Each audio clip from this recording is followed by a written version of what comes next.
An intruder, let's call him John, steals your house at gunpoint. And not only your house, but every house in your neighborhood. John now owns the trees in your yard, the water underneath, your money, your jewelry, maybe even you yourself.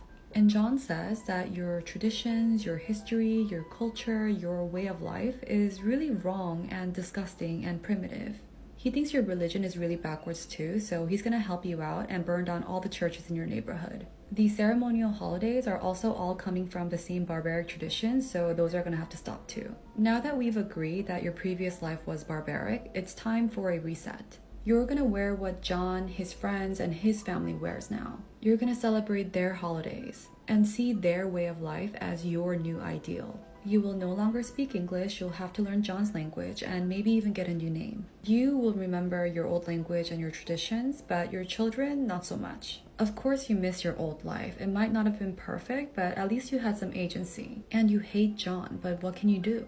You have no home, no money, no resources. You have to adapt and survive. So you assimilate into John's culture, his economy, his values, and you do things his way so you can live. But no matter how much you try to adapt, John and his family know that you're not one of them. You may dress the part, act the part, and speak the part, but you will never get the same opportunities. You will never see the money that they made through plundering your backyard, and you will always eat their scraps. You've become an intruder in your own house. So with the help of your neighbors who've also been taken over by John, you fight back.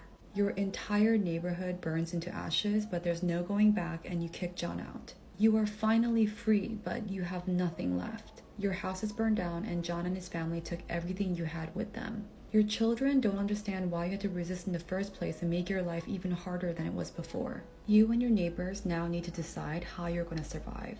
But nobody agrees on what to do and your old way of life has been obliterated. Everybody is hungry, everybody is angry, and now you're fighting amongst each other. One of your neighbors decide that enough is enough and they go to an adjacent rich town to get support.